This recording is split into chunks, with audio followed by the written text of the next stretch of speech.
Hello and welcome to episode 5 of Railway Empire. This is Intro Aether. Right, now I discovered a problem that we were going to be experiencing in our New York station, and I'm fairly sure this has affected our profits in Q2, which weren't quite what I expected. They're a little bit lower than I'd hoped. And I think what's happening is we've got passenger trains being told to wait for 8 carriages. And that in itself is fine, but what happens is if another passenger train or a mail train is behind it directly, then of course it has to wait because it's using the same platform. So we have our passenger trains and our mail trains going into platform 1. So this train here, our mail train, is waiting for access here. And of course he can't go here for the time being because this guy is waiting for 8 carriages. And this means, of course, if we have a freight train come in behind here, he is also going to have to wait, even though platform number 2 here is wide open. So what we can do is we can create an extra piece of track. We're going to bring it from the bridge up here. It's going to run alongside, past the water tower, and then merge in here. And then we're going to tell our passenger trains to take that piece of track.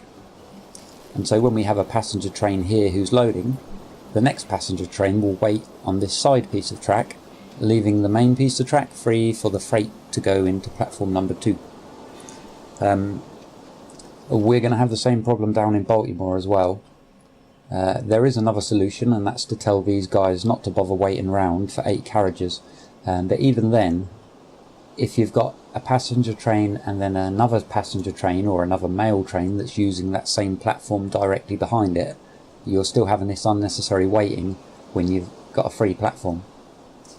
So the way we're going to do this is because I really want to delete this signal, and you can see that I can't for the time being. Object is in use, because this signal is impacting where I can lay a switch from. So when I'm laying this switch here, ideally I want to go right from the point as close as I can to this other switch, and you can see that it's just red, it won't let me do it. What we're going to do is tell this train, just for this time being,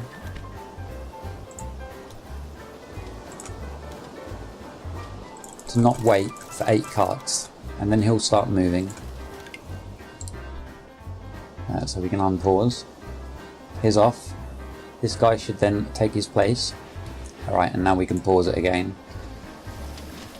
And now we can delete our signal. Now we can place our track right from that point, and that gives us the biggest distance of runoff for where we're going to be stacking our passenger trains.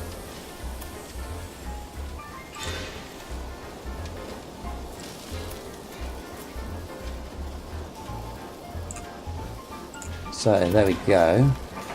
Right, now whenever you amend a piece of track like this, and especially when you've got a corner, you need to double check that you haven't created a shorter path for the AI to sort of automatically take. So the way to do that is just run the game for a split second, and the AI will automatically recalculate itself, and then you can click on that piece of track, and oops, we've now got 11 trains that want to take this piece of track. This is actually a shorter route. This bottom track here is a shorter route than the top track. So you just need to be aware of that. Sometimes when you amend a piece of track, it can do all sorts of strange things that you're not expecting. Right, so we only want our passenger trains to come into this track, and currently we've got our milk train, wheat trains, freight trains. So we're going to need to use a waypoint to direct our freight trains. So this guy, we're going to use the Baltimore to Albany freight train.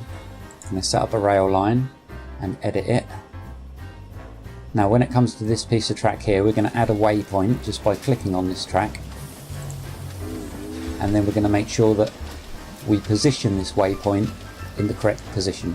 So the train is coming from Baltimore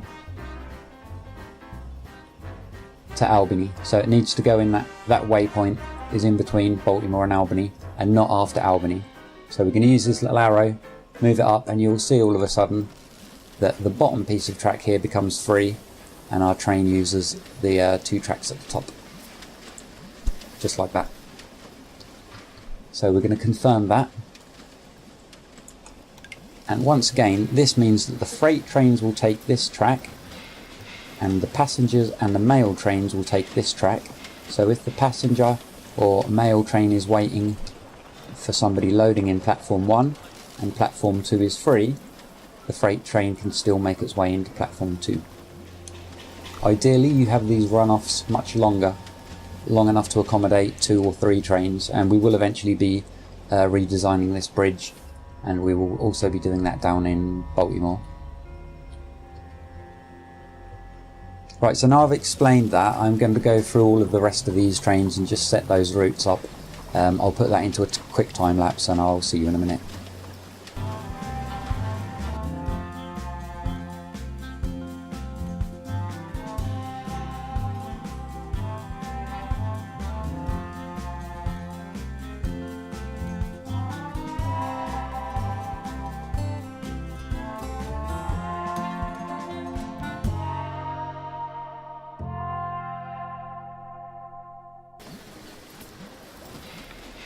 Right, so that is those done. In actual fact, it did make a complete mockery of some of the routes because I'd forgotten to put the signal back, and this piece of track was suddenly a two-way piece of track, and of course the AI was choosing that as opposed to this top piece. So there's a little bit of extra work to do there. We've put the signals back in, so everything's good to go. We can check these pieces of track now by clicking on them, and you'll see that the runoff piece of track here that I've made at the bottom is now only populated by the 4 passenger and mail trains, whereas the original piece of track has all of the freight trains.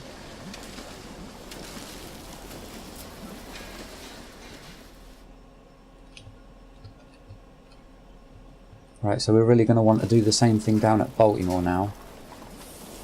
And whilst we're on our way down there, I forgot to double track this piece by the milk station, and of course this is going to cause the same problem, and we can solve this just by double tracking this small section here that leads up to the station, and that will mean that if there is going to be a conflict on this piece of track, we can at least get this train off of the main line and it can wait here where it's not holding anything else up. We do need some more money for that though, so we're just going to run the game, let's put it on to double speed. I would imagine 30 grand should do it, so let's try this.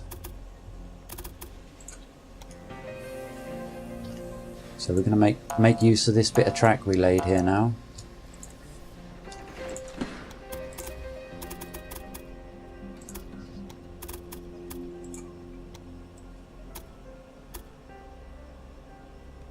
That's perfect. So we're just going to signal, obviously, one track to go one way and the other, surprisingly enough, to go the other. So that's that done, so that's another blockage solved down here. Right, now we do need to do a similar sort of theme as to what we've done to New York down here in Baltimore. We're going to need some serious money for that because we're going to have to build a new bridge. We do have some staff members, I've just noticed, so let's go in and do these. An engineer, and he makes the train 5% faster. Right, so instantly there's no point putting him on a line like this where we've got 4 trains who are all basically doing the same job, because if one of them's faster he's just going to catch up with the next train and he's never going to be able to overtake him. So we're going to want to put him on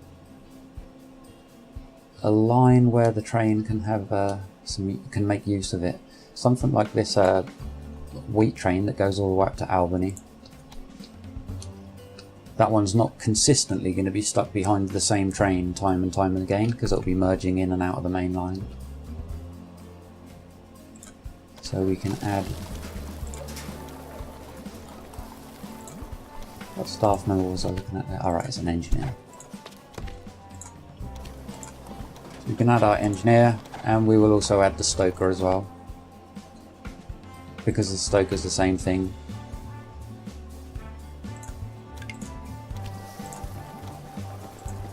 Oh, actually this guy is slightly different. He increases reliability. but we will still use him on that same line. Right, so saving up this money for down at Baltimore. Having this initial piece of bridge isn't going to be a complete and utter waste. We are still going to be using the pieces of track that would have connected to it as a marker, so we can nicely line up two pieces of double bridges. You can't actually put 3 tracks down that are like on a trot if it's a bridge. You can do it here obviously. If you try to bridge across, it will be red. You need to have a distance, a gap between them. I mean, why they decided that, I don't know, but it is what it is. So I just want to make sure we're going to have enough money to do this, because obviously once we start, we're going to want to keep the game paused.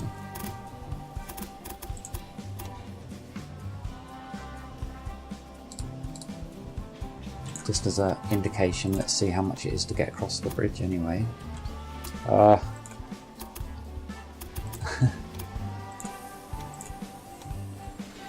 Right, so it looks like we're going to need at least 100,000 for the bridge, and then 50 grand to start it up.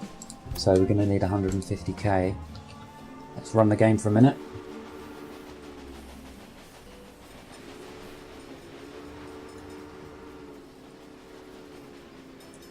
Ideally, you kind of know of all of these little problems that you're going to encounter when you first lay your tracks.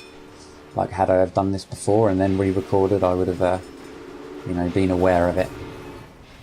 But we just get these massive jams. Look, it's because they're waiting for this mail train. So we can tell him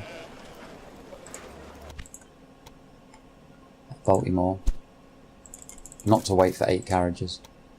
And that might just quickly ease it up whilst we're waiting.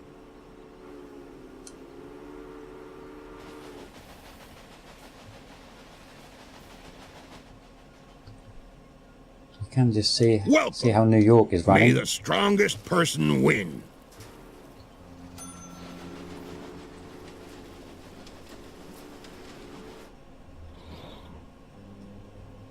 Right, so we've got enough money to do this bridge. Was that your wheel that just rolled towards me? So I'm going to do that next. I'm going to put this into a quick time lapse as well, so we'll see you again in a minute.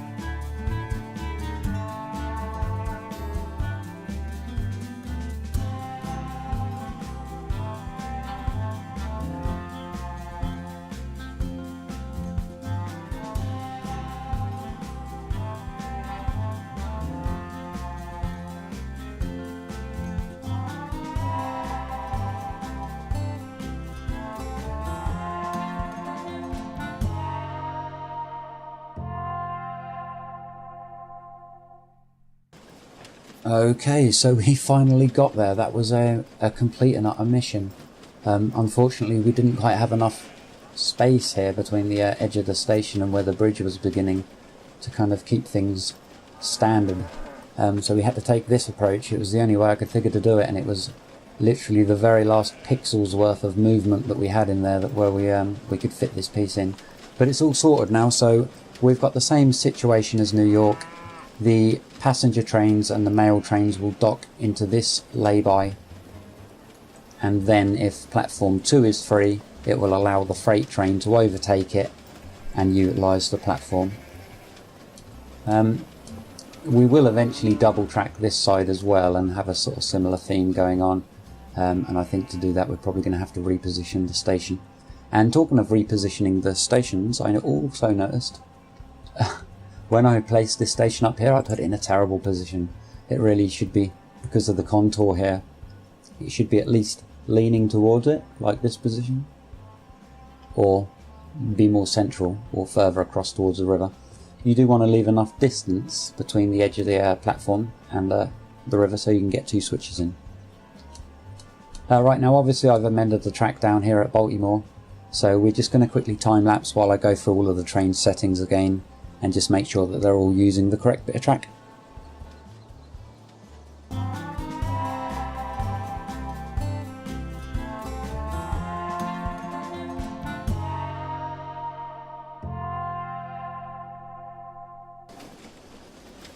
Rightio, so that's that done. We now have our 4 passenger trains and freight trains using the inside track, the freight train, using the middle track, and that means that we're not going to have this problem where trains are blocking each other up. I think that's going to be quite a big win, especially when you consider we've also sorted this blockage and this one at the top here. And that is about it for this episode. See you next time.